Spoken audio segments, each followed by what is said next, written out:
भी कहता है, इनसे सुनिए आप। जानकार बने, चौकन्ने रहें।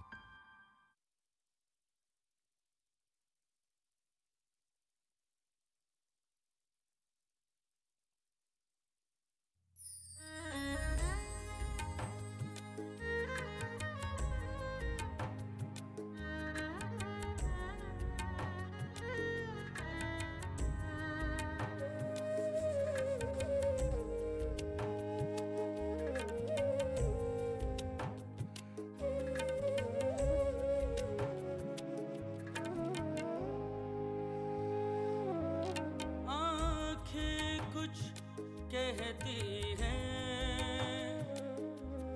धड़कन कुछ सुनती है,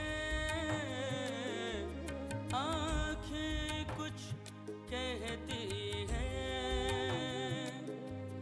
धड़कन कुछ सुनती है, रह जाते हैं बस कदमों के निशान, परवाज़े निस्वा, परवाज़े निस्वा, परवाज़े निस्वा, परवाज़े निस्वा। आदाब नाज़रीन, परवाज़-ए-निस्वा में आपका खैर मक़दम है। आज हम परवाज़-ए-निस्वा में बात करेंगे एक ऐसी खातून की शख्सियत की कि जिनके पास फ़न का जादू लाजवाब था, जिनकी आवाज़ में बला का जादू था। जब वो गाती थी तो नग़मों को नई ज़िंदगी मिलती थी। उनके गाने का अंदाज़ नग़मों की तासीर ही बदल देता था। खुदा ने उनको एक खूबसूरत आवाज़ दी थी। हम बात कर रहे हैं हिंदुस्तान की बेहतरीन गुलकारों में से एक शमशाद बेगम। शमशाद बेगम 14 अप्रैल सन 1919 को लाहौर में पैदा हुईं। उनके वालिद मियां हुसैन बख्श और उनकी अम्मी बहुत ही क़दामत पसंद लोग थे। शमशाद की गुलकारी का आगाज बहुत छोटी उम्र से ही हो गया था। गौरतलब बात यह है कि उन्हें मौसीकी की किसी तरह की तालीम कभी हासिल नहीं हुई। घर और बिरादरी के त्योहारों में ही गाकर उन्होंने अपने इस फन को निखारा। बचपन से ही उनको उनकी आवाज़ बहुत अच्छी थी और वो तो 5 साल की उम्र से ही घर के फंक्शंस में हिस्सा लेती थी, क्योंकि अगर मुहर्रम हो तो मरसिए जब गाते हैं तो वो गाती थी सब। कोई घर में नात खानी हो तो नाते गाती थी और सब उनको एक एक पैसा जो है था इनाम की तरह दे देते थे। घर में कोई शादी हुई तो सबसे आगे उनको पकड़ के लाते थे कि भाई ये गाएगी तो मज़ा आएगा। फिर वो 7 साल की उम्र में स्कूल में गई। उन दिनों में इतनी जल्दी स्कूल नहीं भेजते थे, 7 साल की उम्र में भेजते थे। तो स्कूल में भी टीचर ने कहा कि भाई प्रेयर लीड करो। तो असल में तो टीचर को मालूम ही नहीं था कि ये लड़की की आवाज़ अच्छी है, मगर जिस दिन प्रेयर हुई तो जो आगे बड़ी लड़कियां खड़ी थी उन्होंने गाया और पीछे बच्चों ने उनका वही रिपीट किया। तो एक लड़की की आवाज़ बड़ी शार्प थी और बड़ी सुर में थी। तो टीचर ने कहा कोई लड़की नई आई है जिसकी आवाज़ बड़ी सुर में है और बहुत अच्छी है, तो कौन सी नई लड़की आई है तो ढूंढो, हम उसको बोलेंगे लीड करने के लिए। फिर वो ढूंढ शुरू हुआ तो जो नए नए बच्चे आए थे उनकी सबके उन्होंने सुना उनसे, तो मम्मी को उन्होंने निकाला बाहर और कहा कि ये लड़की की आवाज़ बड़ी अच्छी है। तो फिर मम्मी बहुत छोटी थी कद में और वो बड़ी बड़ी लड़कियां लीड करती हैं प्रेयर में, तो एक स्टूल खड़ा करते थे, उसके ऊपर इनको खड़ा कर देते थे और ये गाना उनको ये प्रेयर को लीड करती थी। जैसे बच्चे गाते हैं तो हम भी गाते, अपने स्कूल में जाते वहाँ नज़में पढ़ते, तो इस तरह सब कहें बड़ा अच्छा बड़ा अच्छा, तो लोग अच्छा कहेंगे तो आदमी को महसूस ही होगा कि मैं ठीक ही कुछ कर रहा हूँ, गा रहा हूँ तो अच्छा ही गा रहा हूँ। तो घर में नाते सुनते हमसे, जो मजहबी गाने होते हैं वो गाने सुनते, तो हमको उसके ऊपर से पैसे भी मिलते, 2-2 पैसे घर में मिल जाए ना, हमारे तो ऐश हो जाते थे उसी से। अरे हाँ, मेरा भाई इतने ज़ोर से थप्पड़ मारता था तो मेरे 14 तबक रोशन हो जाते थे सिर के। हाँ, मैं इतने ज़ोर से थप्पड़ मारते सिर के ऊपर कि चुप नहीं करती, तो हर वक्त गाती फिरती। जो घर में बैठे अकेले भी गाने में मना करते थे नहीं। उनके वालिदैन उनकी गुलकारी में दिलचस्पी लेने के हक में बिल्कुल नहीं थे। 1931 में महज 12 बरस की उम्र में उन्हें जेनोफोन म्यूजिक कंपनी की तरफ से 12 गानों का कॉन्ट्रैक्ट दिया गया। तब उनके चचा जान अमीर खान साहिब ने उनके वालिद को मनाया कि वो शमशाद को गाने की इजाजत दें। इजाजत तो मिली, लेकिन इस शर्त पर कि शमशाद बुर्के में गाएंगी और उनकी तस्वीर नहीं ली जाएगी। उन्हें हर गाने के लिए 15 रुपए मिले और कॉन्ट्रैक्ट खत्म होने पर कंपनी ने उन्हें 500 रुपए का इनाम दिया। मेरे चचा बड़े अच्छे थे, उन्होंने हमें इस लाइन में कहा कि सबकी दुनिया गाती है, क्या हुआ, ग्रामोफोन कंपनी में इनको, उन्होंने मेरे को ले गए वहाँ। मास्टर गुलाम हैदर साहब म्यूजिक डायरेक्टर थे, उन्होंने ट्रायल लिया तो हम भी भर्ती हो गए, जैसे क्या नाम रंगूर भर्ती होते हैं। ग्रामोफोन से मैं चली गई रेडियो में, रेडियो पे 4-3 साल 5 साल गाया, 4 साल। उन दिनों में तो अभी ना मूवीज़ थी ना प्लेबैक था, तो रिकॉर्ड्स होते थे, रिकॉर्ड्स बनते थे, प्राइवेट रिकॉर्ड्स। तो मेरे नाना ने कहा नहीं, मैं इसको उस लाइन में नहीं डालना चाहता, लड़की है, कल इसकी शादी होएगी। तो उन्होंने कहा क्या है, लड़की है तो शादी है, इतना अच्छी उसकी आवाज़ है, उसको क्यों आप दबाते हैं, आप उसको गाने दीजिए। तो फिर मम्मी जेनोफोन में गए। जेनोफोन से उनके जो बहुत रिकॉर्ड पॉपुलर हुआ। शमशाद बेगम ने मास्टर गुलाम हैदर जेनोफोन रिकॉर्डिंग कंपनी में म्यूजिक डायरेक्टर हुआ करते थे। उनकी म्यूजिक डायरेक्शन में ज़िंदगी में पहला गाना गाया है और बहुत से गाने गाए। आप बेकरार होंगे ये जानने के लिए कि शमशाद बेगम की गुलकारी क्या रंग लेकर आई, कैसे उनकी तरबियत हुई, किस तरह वो तेज़ी के साथ ज़िंदगी में कामयाब हुई, किस तरह फिल्मों में उनको नग़मे गाने का मौका मिला और किस तरह वो लगातार कामयाब होती गईं। 1932 में उन्हें जनाब गणपत लाल बत्तो, जो पेशे से एक वकील थे, इश्क हो गया। घर वालों को ये रिश्ता बिल्कुल मंजूर नहीं था, पर शमशाद बेगम ने उनकी एक ना सुनी और उन्हीं के साथ सन 1934 में 15 बरस की उम्र में अपना घर बसा लिया। उनकी शादीशुदा जिंदगी उन दोनों के आपसी तालमेल की वजह से खूब अच्छी गुजरी। ये मेरी माँ की तो लव मैरिज थी, क्योंकि वो हिंदू थे, वो मुसलमान थे। So it was a love marriage. So उन्होंने पहले ही कह दिया कि मुझे ये नहीं कहना मैं गाना छोड़ूंगी, नहीं छोड़ूंगी। दूसरे मुझे कभी मज़हब चेंज करने को नहीं कहना, तुम अपने मज़हब में रहो, मैं नहीं तुम्हें कहती कि तुम मज़हब चेंज करो, मगर मुझे नहीं कहना। एक तरफ उनकी जाती जिंदगी खुशहाल थी, तो वहीं दूसरी तरफ उनके रिकॉर्ड्स को खूब शोहरत और कामयाबी मिल रही थी, जिसकी वजह से वो रेडियो की तरफ बढ़ीं। 1937 में उन्होंने लाहौर और पेशावर से ऑल इंडिया रेडियो के लिए गाना शुरू कर दिया। फिर वो रिकॉर्डों से रेडियो स्टेशन पे आ गए, क्योंकि तब रेडियो स्टेशन आ गए थे।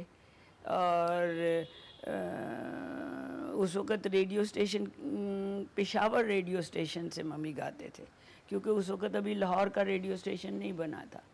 तो मम्मी पेशावर जाते थे रेडियो में प्रोग्राम करने के लिए, और उधर वो इतने पॉपुलर हो गए थे कि वो 6 महीने पेशावर में रहते थे और थोड़ा टाइम लाहौर में रहते थे। फिर लाहौर में रेडियो स्टेशन खुल गया, तो फिर मम्मी लाहौर में शिफ्ट कर गए।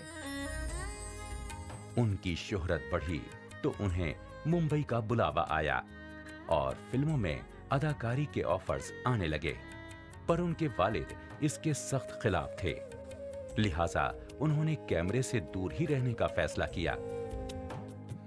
उनके वालिद को तब मानना पड़ा जब शमशाद का निकाह हो जाने के बाद महबूब खान साहिब ने उनके शौहर को इस बात के लिए राजी कर लिया कि वो उन्हें मुंबई भेज दें। 38 के 39 में इन्होंने क्या नाम था इनका, पंचोली साहब ने स्टूडियो उनका वहाँ था ना, पंचोली स्टूडियो, तो उन्होंने पिक्चरें बनानी शुरू की। तो प्लेबैक आया तो फिर उसमें यमला जट 39 में मेरा ख्याल है मैंने किया वहाँ पहले। फिल्में आने लग गई तो मेरे नाना को कहा कि भाई ये फिल्मों में गाएंगे। मेरे नाना ने कहा नहीं, क्योंकि मैं नहीं चाहता कि उसकी शक्ल नज़र आए, तो हमारे मज़हब में नहीं अलाउड है। क्योंकि उन दिनों में प्लेबैक नहीं था, तो जो एक्टर परफॉर्म करता था वही गाता था।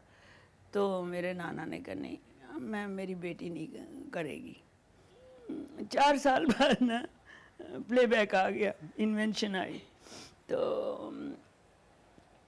फिर वो आए, उन्होंने कहा कि अभी हम आपकी बेटी का वो लेना चाहेंगे गाना। उन्होंने कहा मैंने आपको कहा है कि वो एक्टिंग नहीं करेंगे। उन्होंने कहा नहीं, एक्टिंग नहीं करें, वो पीछे से पर्दे के पीछे से गाएंगे और उनकी शक्ल नहीं आएगी, एक्टर की आएगी या एक्ट्रेस की आएगी और वो गाना गाएंगे। बस उधर से फिर प्लेबैक शुरू हो गया।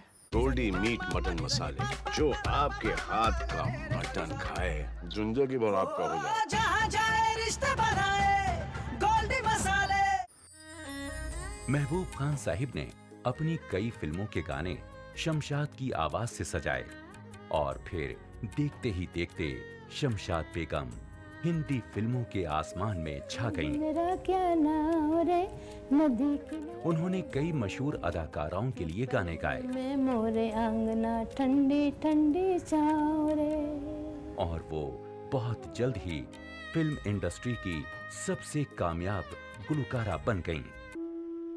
शमशाद अपने करियर की बुलंदी पर थीं, पर तभी एक दर्दनाक वाकये ने उनको तोड़कर रख दिया। 1955 में एक हादसे में उनके शौहर की मौत हो गई और वो गाना छोड़ बैठी। मेरे जब फादर की डेथ हुई तो उन्होंने बंद कर दिया। उन्होंने कहा मैं नहीं गाऊंगी, अभी कभी नहीं गाऊंगी। 1957 में एक बार फिर महबूब खान ने उन्हें गाने के लिए राजी कर लिया और मदर इंडिया के नगमों के साथ उन्होंने अपनी वापसी की। उसके बाद उन्होंने कई कामयाब फिल्मों के नगमे गाए, जैसे कि हावड़ा ब्रिज, जाली नोट, लव इन शिमला, बेवकूफ, मुगल आजम। जारी है सफ़र शमशाद बेगम की मौसीकी का, शमशाद बेगम की गायकी का, शमशाद बेगम की आवाज़ का जादू अभी भी हम पर सर चढ़कर बोल रहा है। शमशाद बेगम ने कई मौसीकारों के नगमों को अपने सुर देकर उनके करियर बना दिए, पर माली तौर पर उन्हें कभी इसका फायदा ना पहुंचा। लेकिन एक सच्चे फनकार की तरह उन्हें इस बात का कोई मलाल नहीं था। उन्होंने तो बस अपने फन से मोहब्बत की थी। सिल्वर जुबली पिक्चर सारे गाने चल गए हैं मगर ये इंडस्ट्री इतनी अनग्रेटफुल है कि वो फटाफट भूल जाते हैं कि किसने मदद की। मगर मेरी मम्मी को मदर को कोई अफसोस नहीं इस बात पे। वो कहती थी ठीक है, अगर कोई नहीं लेता तो मत ले, मेरे पास काम की कमी है, मेरे को पास और काम आता है। तो वो कभी किसी से नाराज़ भी नहीं होती थी कि भाई तुमने मुझे क्यों नहीं लिया। वो ये तो कभी कहती नहीं थी कि, बल्कि हम बोलते थे आपने उसकी मदद की, देखिए अभी आप उसकी पिक्चरों में नहीं। तो कहती क्या हुआ, मैंने कोई इसके साथ कॉन्ट्रैक्ट किया था? नहीं, मैंने मदद की थी। आते हैं रोते हैं आपसे, मतलब है आपको एक्सप्लॉइट करते हैं, आपकी नरम साइड देख के कि आप बहुत नरम दिल हैं और वो कहानी सुनाएंगे, आप फिसल जाते हो और आप उनके काम कर देते हो। जब वो टॉप पे पहुंचते हैं तो फिर वो आपको भूल जाते हैं। तो मम्मी मुझे पढ़ते ही ये कहते हैं, जब मैंने उसकी मदद की थी तो मैंने कहा था कि जब तू टॉप पे आएगा तो मुझे मेरे से गाने लेगा। अगर मदद को इस तरह कन्वर्ट करना है तुमने, तो बोले फिर तो मैंने बिजनेस किया, मैंने मदद क्या की, मैंने तो बिजनेस किया। मैं आज तुम्हें मदद कर रही हूँ, टॉप पे आओगे तो मेरे से गाने लेना। वो कहते हैं ये मेरी थ्योरी नहीं। बहुत ही खुश मिजाज की लेडी थी और बहुत कॉम्प्लेक्स देने वाली नहीं थी। मुझे बहुत वो जोश दिलाती थी गाने का और बहुत तारीफ़ करती थी। ये उनका नेचर था और हमेशा हंसती रहती थी। सो उससे मुझे बहुत इनकरेजमेंट मिला। नई आर्टिस्ट थी मैं और बहुत ही अच्छा लगा उनके साथ मैंने काम किया। तो मुझे शमशाद बेगम बिल्कुल सादा किस्म की औरत थी। वक्त बदलता रहा, फैशन बदलते रहे, म्यूज़िक डायरेक्टर बदलते रहे, लेकिन शमशाद बेगम जो थी वो वही रही। एक वही सूट, वही दुपट्टा जो ओढ़ के वो पहला गाना गाने के लिए आई थी, आखिरी गाने तक वही पोशाक उनकी रही और वही आवाज़ की खनक रही आखिर तक। शमशाद बेगम की खनकती आवाज को दौलत न सही, लेकिन अपने चाहने वालों से इज्जत और एहतराम खूब मिला। उन्हें कई इनामात से नवाजा गया, जिनमें खास हैं 2009 में मिला ओपी नैयर अवार्ड और सन 2009 में ही पद्म भूषण। उनका धर्म ईमान जो था ना, वो उनका गाना था। अगर उनको कहेंगे ना गाओ नहीं, तो वो मेरा ख्याल है वो कहेंगे मैं मर जाऊंगी। ये वाला हाल था उनका। 23 अप्रैल सन 2013 को 94 साल की उम्र में एक लंबी बीमारी के बाद उन्होंने अपनी आखिरी सांस ली। उस दिन फिल्म इंडस्ट्री ने एक नायाब हीरा खो दिया। उनकी गुलकारी का अंदाज आज भी सुनने वालों के दिलों में हिलोरें लेता है। शमशाद की आवाज़, शमशाद का अपना, उसकी सादगी वो अपनी थी, समझे, वो दूसरे किसी में आ नहीं सकती। जो उनकी सबसे बड़ी बात थी, आज भी हिंदुस्तान के किसी कोने में भी उनका नाम लिया जाता है तो बड़ी इज्जत से लिया जाता है कि उन्होंने प्रिंसिपल पे चली हैं।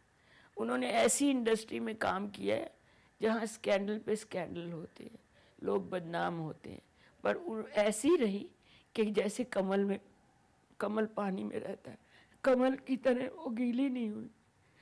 तो आज भी लोग जब उनका इज्जत से नाम लेते हैं और उनको रिस्पेक्ट देते हैं तो मैं बहुत खुश होती हूँ कि नाम तो सबको मिल जाता है मगर इज्जत किसी किसी को मिलती है। शमशाद बेगम अपने ज़माने की मशहूर व मारूफ शख्सियत थी। वो एक कामयाब गुलकारा भी थी, लेकिन इसके बावजूद उन्होंने अपने आप को फिल्मी चकाचौंध से दूर रखा। वो मानती थी कि फनकार कभी मरते नहीं हैं। उनकी ख्वाहिश थी कि लोग उन्हें उनके जाने के बाद उनके नगमों के हवाले से याद करें। और देखिए उनकी ख्वाहिश किस तरह पूरी हुई है। हम आज भी उन्हें उनके नगमों से, उनकी आवाज़ से, उनकी मौसीकी से, उनके गानों से याद करते हैं। और यही उनकी कामयाबी है, यही शमशाद बेगम की कामयाबी है।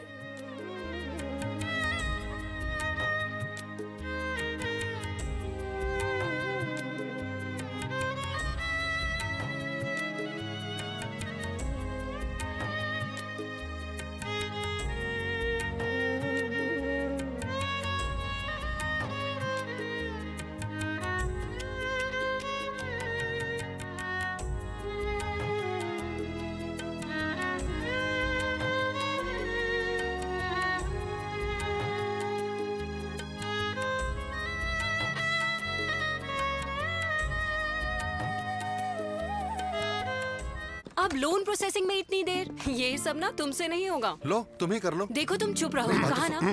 इधर आओ, क्या बात है? फाइनेंशियल एसेट्स का सबूत देना है, इस वजह से लोन अटका हुआ है। देखो, अकाउंट एग्रीगेटर से जुड़ो। अकाउंट एग्रीगेटर बैंक्स वगैरह के पास दस्तयाब आपकी माली मालूमात को आपके वाज़े इत्तफाक से कर्ज देने वाले सभी माली अदारों से साझा करता है।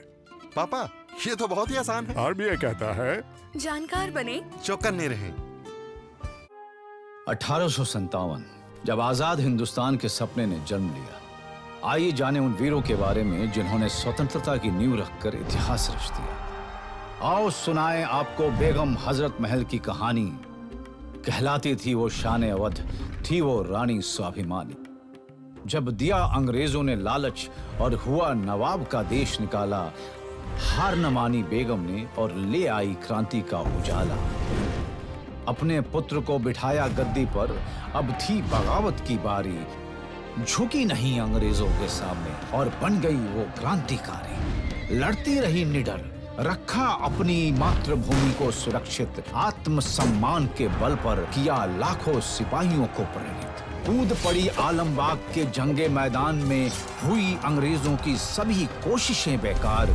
लेकिन जब बढ़ी कैसर बाग की ओर, हार गई जंग, हुई छल की शिकार। कब्जा कर ब्रिटिश राज ने दिया दंड मुक्ति का दिलासा। ठुकरा दिया प्रस्ताव बेगम ने, पहचान गई थी अंग्रेजों का झांसा। गुलामी को किया नामंजूर, आत्मसम्मान नहीं था गंवाना। और साथ लेकर अपनी सेना को हो गई वो नेपाल को रवाना।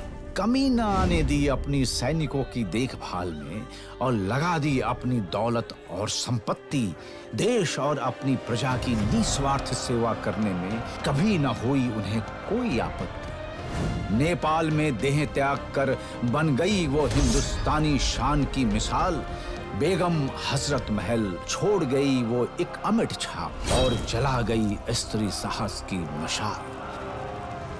1857 के जंग के किस्से आज भी हर भारतवासी के मन में जोश और उत्साह भर देते हैं। ऐसे ही वीरों की प्रेरणादायक कहानियां लेकर हम फिर लौटेंगे। आजादी की अमृत कहानियां सूचना एवं प्रसारण मंत्रालय और नेटफ्लिक्स द्वारा प्रस्तुत।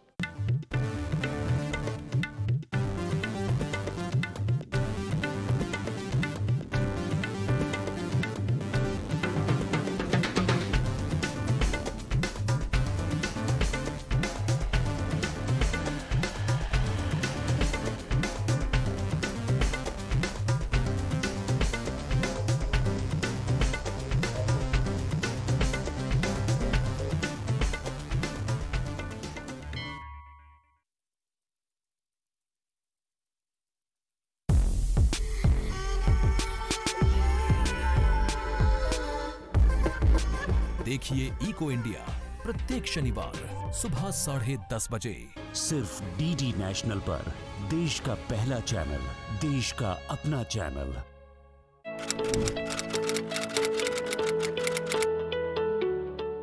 सबसे पहले अपने सेट टॉप बॉक्स के रिमोट से मेन्यू दबाएं।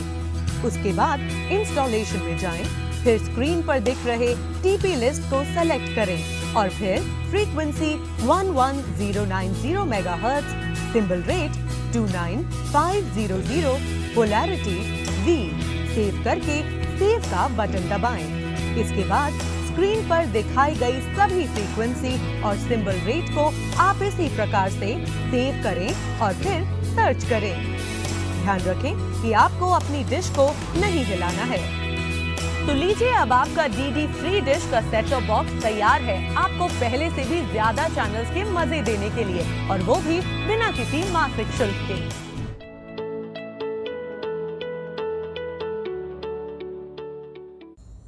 बड़े बड़े देखे पर तुमसा नहीं देखा। बताओ, अपने ही इलाज के लिए नर्सिंग होम खुलवाए बैठे। यहाँ कोई पप्पू चप्पू नहीं है। जितनी तेजी से आए हो ना, उतनी ही तेजी से निकल लो यहाँ से। चलो। मुझे तो लगता है हमारा पिंटो ही इसका पप्पू है। कौन है जो मेरे जुनून के साथ खिलवाड़ कर रहा है?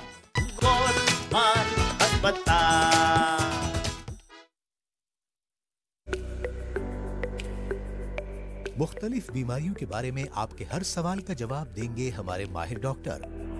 बताएंगे आपको सेहतमंद जिंदगी का राज। ताकि आप बदल सकें अपने जीने का अंदाज। सवाल पूछने के लिए आप हमारे नंबर पर कॉल कर सकते हैं। हेलो डॉक्टर, हर जुमेरात शाम 4 बजे बराह रास्त सिर्फ डीडी उर्दू पर। 1857 जब आजाद हिंदुस्तान